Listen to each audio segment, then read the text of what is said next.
Hello and welcome to today's video, which is in partnership with Vitality and Mindful Chef.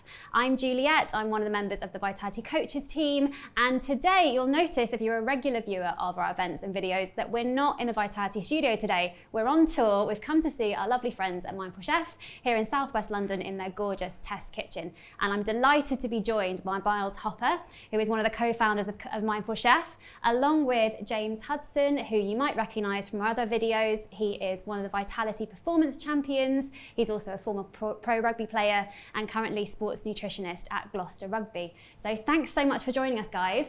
And today we are doing a live cook-along. Well, not live, we're doing a cook-along. So what are we cooking today, Myles? We are cooking a tikka chicken, red cabbage and apple slaw. Fantastic, sounds delicious. It's going to be delicious, great tasting. We've got all the ingredients here, should be a lot of fun. Fantastic. And I know we talked earlier, and I confess that I am a big Mindful Chef fan myself. I get the weekly boxes, and I actually cook this for dinner on Tuesday night. Yeah, no pressure. No pressure, and I'm here to help if you need an extra pair of hands. Yeah. Cool. So, should we get started? Yeah, let's get started. So, the first thing with our recipes to know is, for the vast majority of them, none of them take more than 30 minutes. And what we've got today is we've got some brown rice, so we want to get that one on first. So, okay. Juliet, I'll pass you that one. If you pop that one into the saucepan.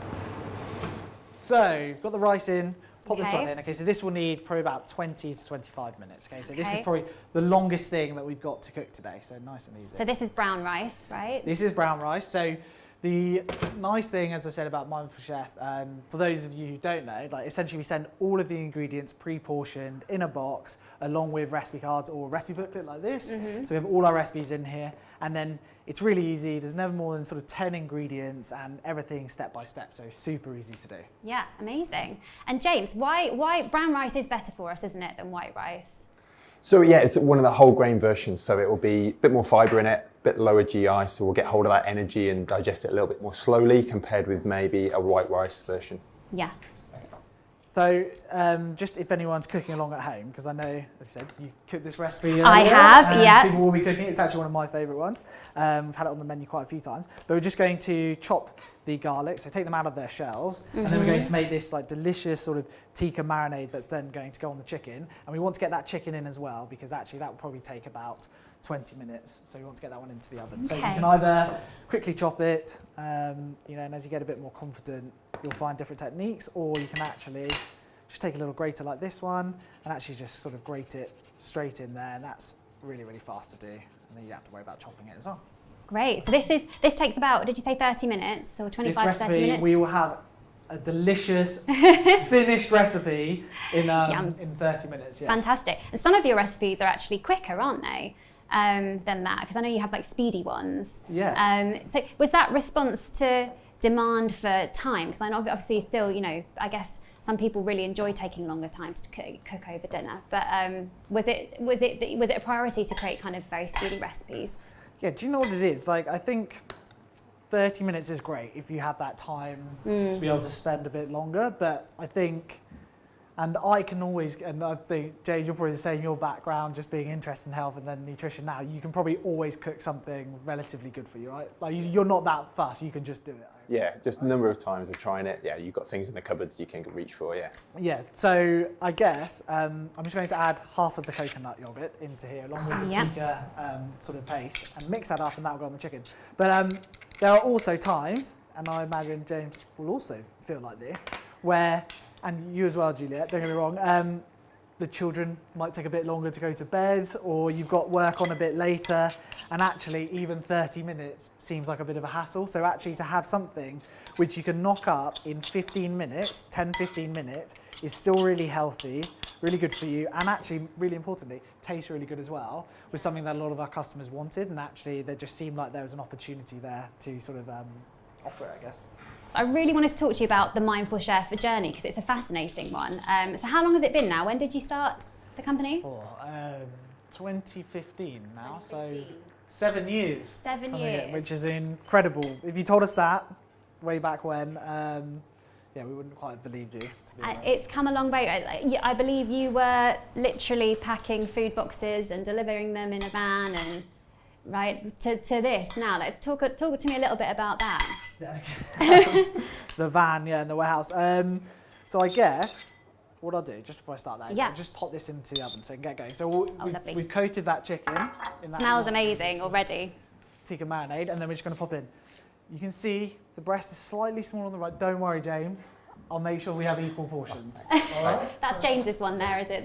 Not the big one, no. We'll share it out. But yeah, essentially back in the summer of 2014 actually, and this is a true story. So there's three of us, myself, Giles and Rob, and we're all school friends, and slightly different ages, but we used to play a lot of sports together, used to hang out in the summers, those sorts of things, and went away and did all our different things. I myself got involved in sort of health, nutrition, Rob and Giles, various other things.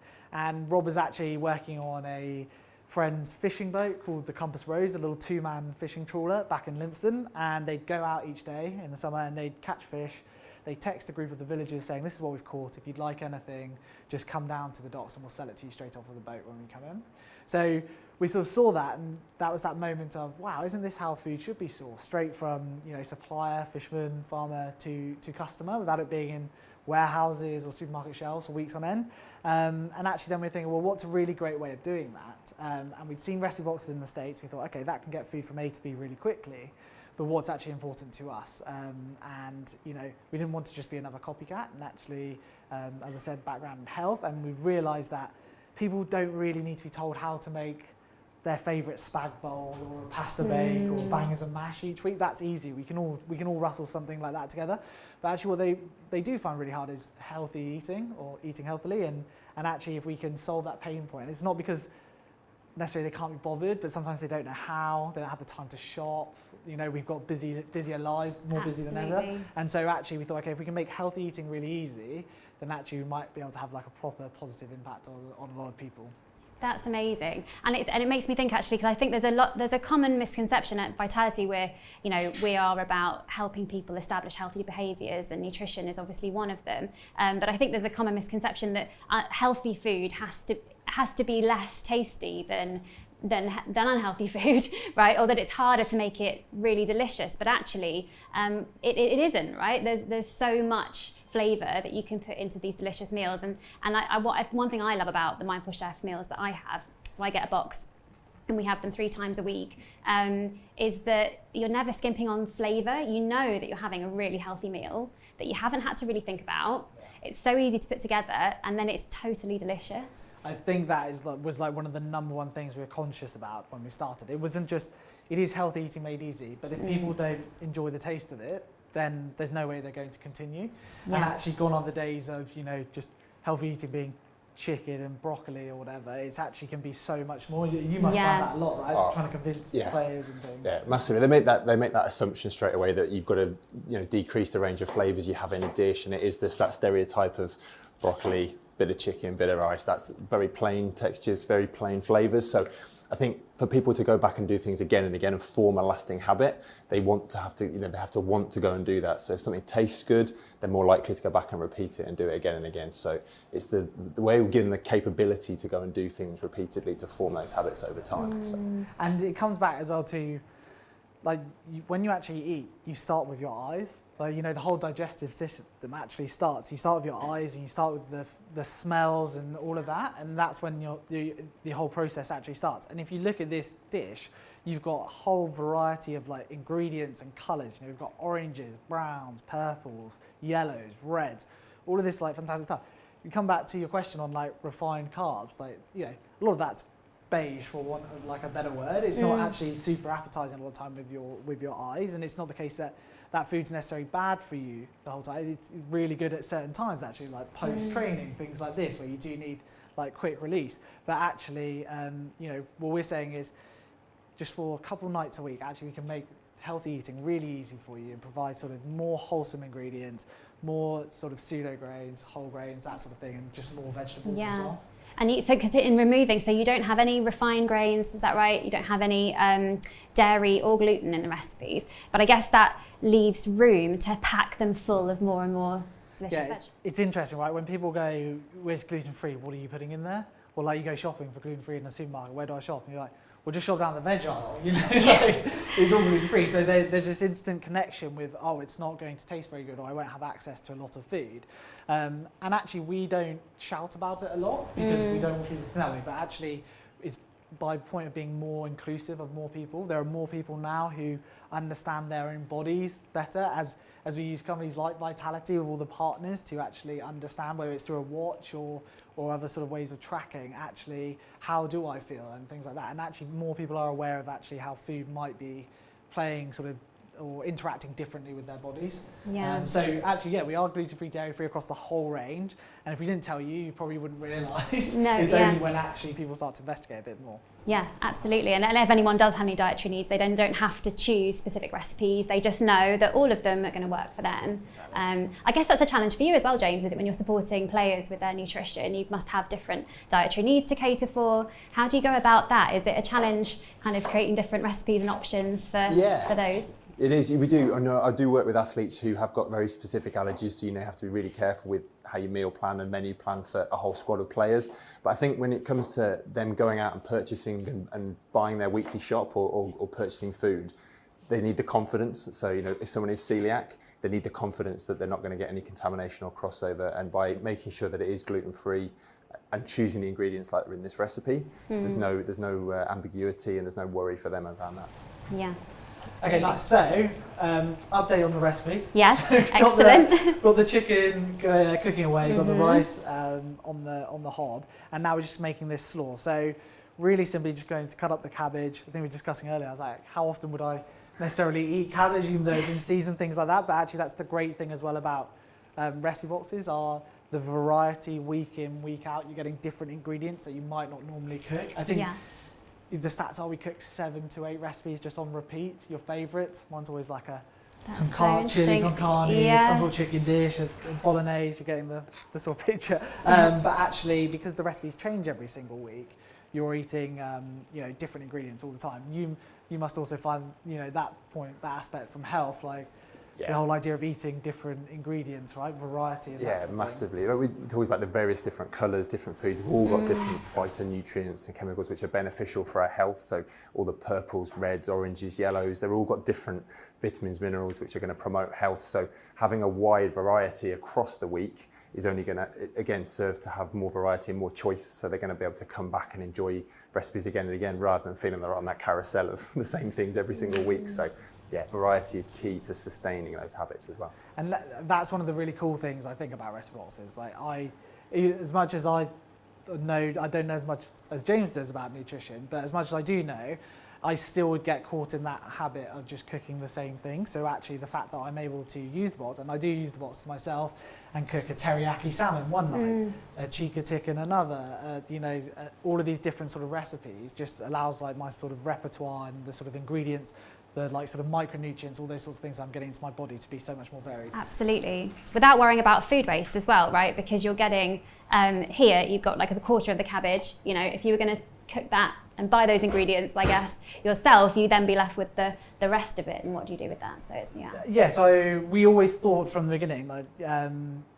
recipe boxes, the other great thing about them was this fact around sort of no food waste. And that is one of the biggest sort of contributors to climate change, is the amount of food we're sort of wasting. So actually, because you get everything pre-portioned, you're right, how many of us probably have that bag of spinach at the back of the fridge that you've just forgotten about, and it doesn't feel great when you have to throw it out. So actually, because everything's used, then it's all going into recipe and you're not having to waste anything. If you do have anything small as well, like the end of the cabbage or whatever, actually, if you've got some sort of home composting as well, it just goes straight out there. So it's nice and easy. Absolutely. Right, we've got the slaw. So really simple to make. I never before used to make slaws myself, but actually they can be really simple. So all we've got is cabbage, which I've cut up. We've got the coriander and the apple, bit of coconut yogurt, and then the lemon. What I tend to do with herbs, people get scared about herbs. Now, like the biggest tip we give to our sort of customers and community, get yourself a good knife, a good chopping board, and then the skills will come as you get more confident using them. So you just want to keep your thumb out of the way. I tend to just do a little I sort of bend it around on itself and it keeps all of the herbs in place. And then you sort of do this rocking technique and you just go straight through. And then you have people at home who go, God, I spend so long doing my herbs, chopping them, and actually they'll be done in, 10 seconds or whatever. So there you go. Nice. And then we'll save the rest for later. So nice and easy. Great. So one of the things, we had a few pre-registered questions from our members before we filmed this, and one of the things that they're really interested to hear about is the sustainability element of Mindful Chef, which I know is so key to the core purpose. In fact, it's in the name of the company, right? You're mindful about where everything is coming from, the ethical sourcing of ingredients, and you now have B Corp status as well, right? So talk to me about that. Why is that so important to you, and how does it impact your customers as well? It's a good question. So I guess when we started, as you said, like the keys in the name, landed on a good name. Yeah. For one thing, mindful of sort of the ingredients going in, our suppliers, our wider impact, like our interaction with our customers. Yeah. In the early days, our customers were just friends and family, and also people helping us, our team. So that's a value that we try and take, like even now, like being personal and creating connections. But as I said, we always realised, around the food wastage point, that restaurants could be really good. And actually, when you start your own business, I loved what I was doing before, being involved in nutrition and health and working with people on one-to-one basis. And when you jump to go and do something else, it has to be really important and make a bigger difference. And actually, we always wanted to work with the best suppliers. That's why, with the only recipe box we use is free-range chicken, for example, because we believe higher quality ingredients are important, not only from a health perspective, but also from an environmental perspective as well.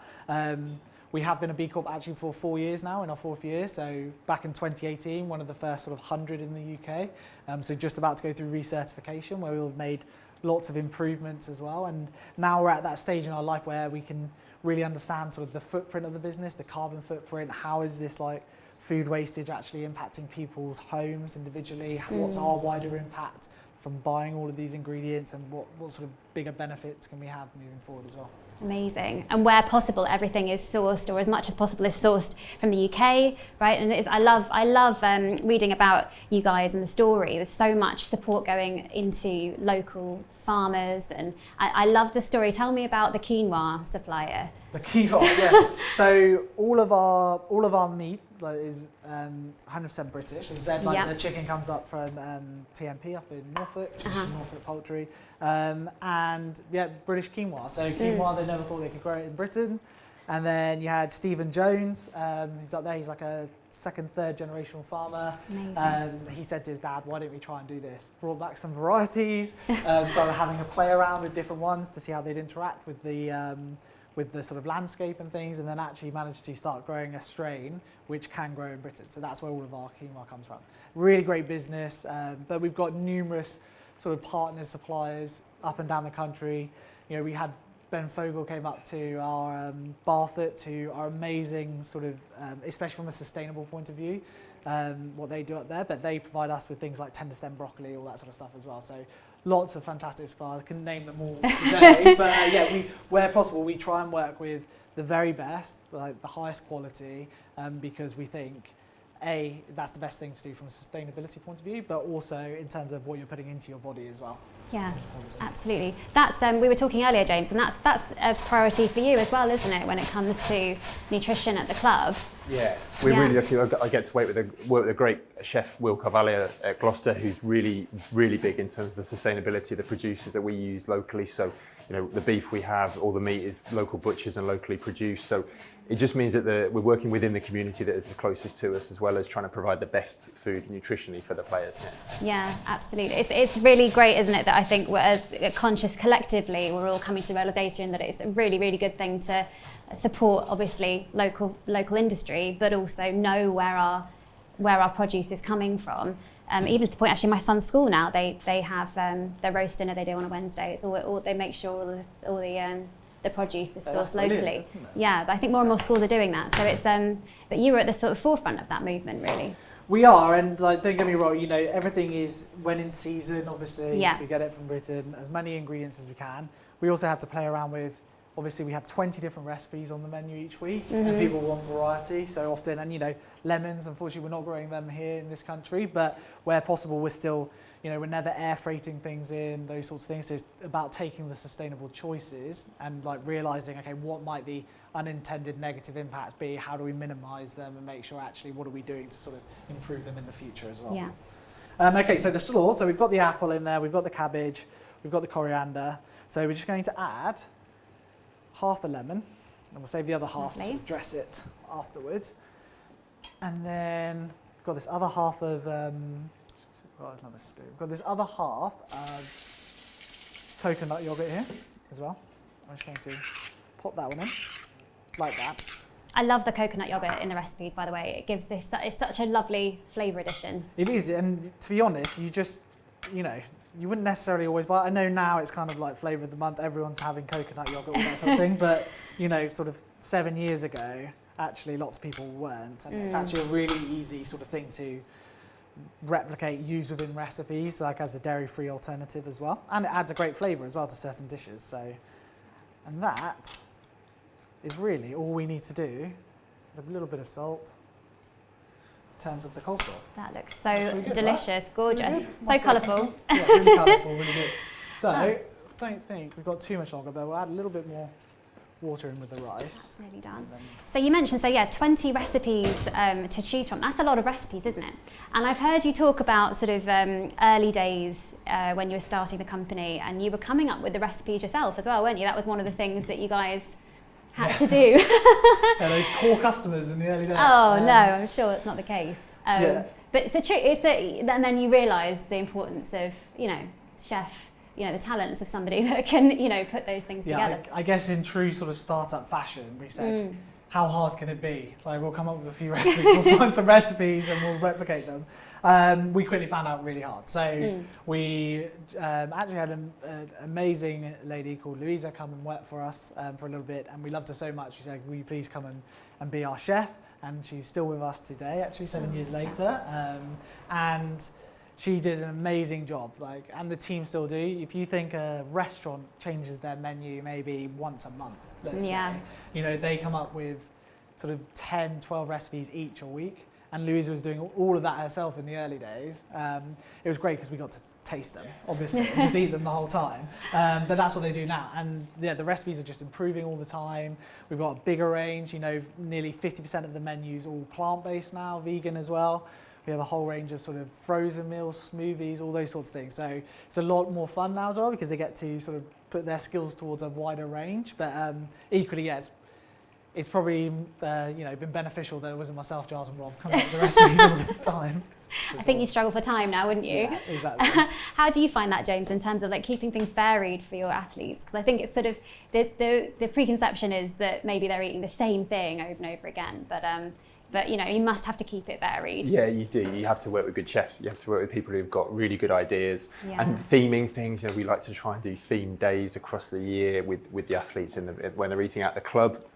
But then when they're not, I think it's having the ability for them to still learn whilst they're away from the club as well. So it's a challenge to get them to do obviously exactly what we want all the time, but by getting them to have, using boxes like these, you can also make sure that they're educating themselves in terms of portion, in terms of those cooking skills, as well as actually eating the right things. So rather than just having the in the microwave or Deliveroo or those options which are quick and not healthy, they're also being educated in the portion size and the skill of cooking at the same time as developing that. So that's why these kind of are such a valuable asset for athletes and everyday athletes as well. I think that's one of the really important things that most people don't understand about is portion control. Plates have gotten bigger, just ingredient sizes of things that you buy in shops or wherever it is have all gotten bigger. So actually, what we're putting onto our plates, we're eating a lot, we're consuming a lot more, and a lot of time it's more processed ingredients, etc., which skew hunger cues, do all sorts. So you're just eating more of it. Whereas that's, like you say, the good thing is actually we pre-portion everything. It's sort of within a set of guidelines that we sort of adhere to with our sort of health conditions, and actually you're teaching people about what portion sizes should look like. Yeah. So for people at home watching, actually, what if you're looking at a healthy, balanced plate, what does it look like? Well, I don't know, you've probably got it. Well, no, I'm a big fan of making vegetables and protein the kind of core bedrocks of a plate because they plenty of fibre in the vegetables, the protein and the fibre is going to satiate your hunger, so it's going to stop you from getting too hungry too quickly. So they're the kind of bedrock. So you might look at a plate, maybe roughly into thirds, and you might look at your kind of protein portions as a third of that, vegetables, maybe a carbohydrate source as the other third, as a very basic rule of thumb. But then you can flex that depending on how active you are, what your personal goals are. But if you make that protein, really good quality protein in vegetables as the bedrocks, you're not going to go too far wrong in terms of how you build the plate. Yeah. And then would you tweak that, James, if you were having a particularly active day, say me, not as an athlete, but as an average person, would you recommend I tweak that depending on how much activity I'm doing, and how would you change it based on your activity level? So it would all really be around the intensity and the duration of the exercise you're doing. If you're going to do a really long run, for example, at quite a high intensity, you might want to make sure you're having a bit more carbohydrate beforehand and maybe in the meal afterwards as well.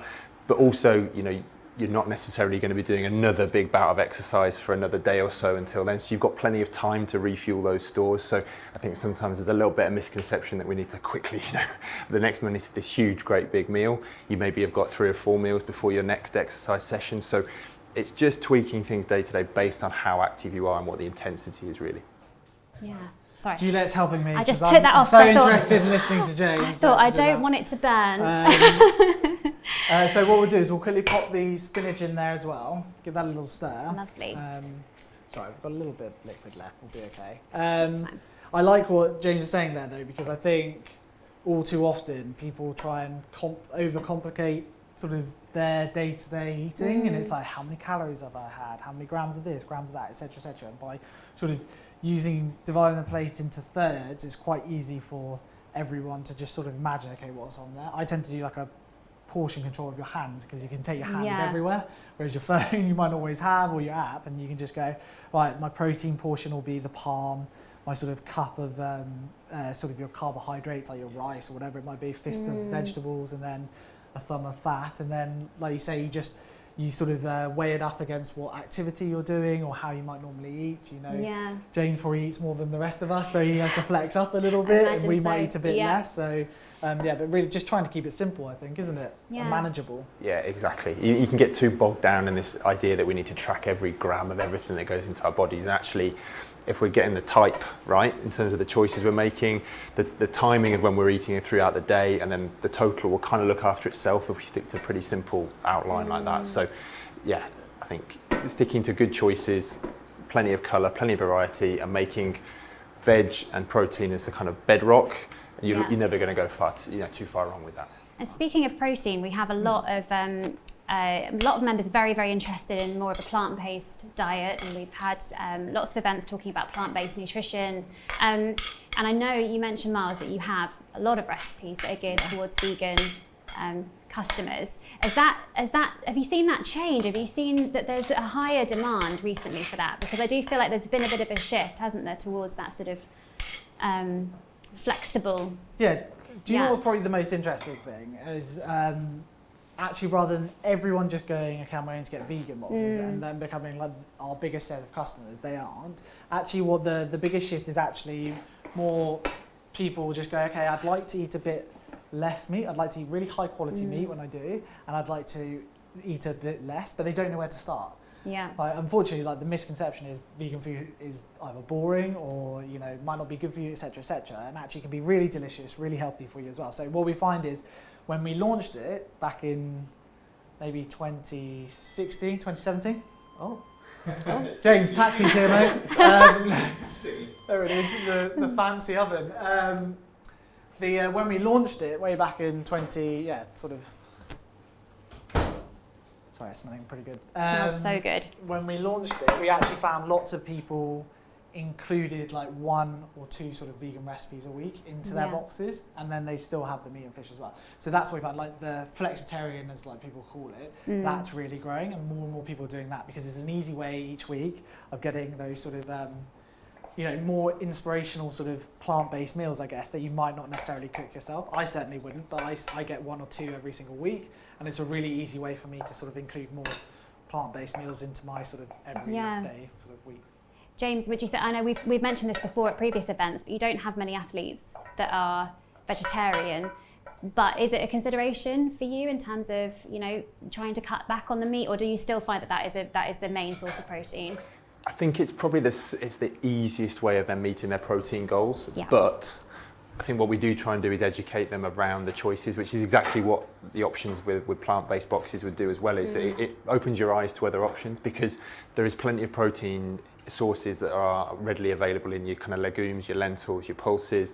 You can complement that with some of your soy-based products, as well as things like your tofu, various different fermented foods as well. So together you can form a plate again which meets those protein needs, but also has plenty of the nutrients we're after and will keep you feeling pretty full for a long time. So there's actually combinations of foods are really important when you're looking at plant-based foods as well. So it is really, again, a good educational tool to be able to put together a plate which meets those needs, which doesn't necessarily have meat and fish on it every single day of the week. So we'll do that with the players. Sometimes we'll do days where we might do a vegetarian day at the club, just again to open their eyes to the fact they can meet their protein needs with those options. It might not be easy every day, but if we can encourage them to just have a wider variety of foods, again, they're more likely to keep their interest on what's going on their plate every single time. So you can do it, and it does taste really good when you do it well. Yeah, fantastic. Wow, this looks awesome. Incredible. There you go, right? That looks pretty good, hey? Fantastic. So, as you sort of said, like, more into thirds. Don't worry, I gave you a bit of extra to the smaller one. But you've got like sort of your third of protein, I guess, third of veg over there, and then also your carbs with the rice and things. And less than 30 minutes, I think that took.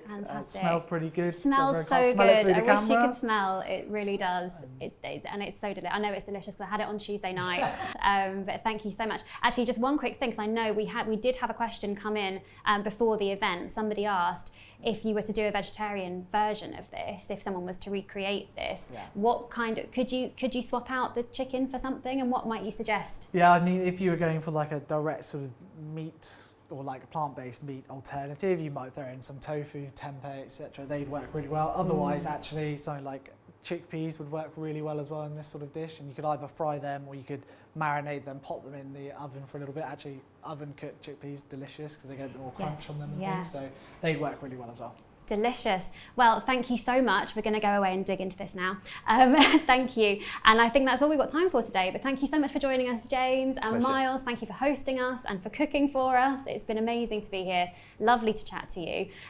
For Vitality members who are watching this, do look out for some news of a partnership between Vitality and Mindful Chef. There's some news of that coming in the spring, so keep a little eye out. Very, very exciting times. And in the meantime, we will see you again at another event. If you have a look down in the description, you'll find a link to all of our other events that we're hosting this month. Sign up for those. A lot of them are live and you can join us there. But in the meantime, take care. Thank you for watching. See you soon. Bye.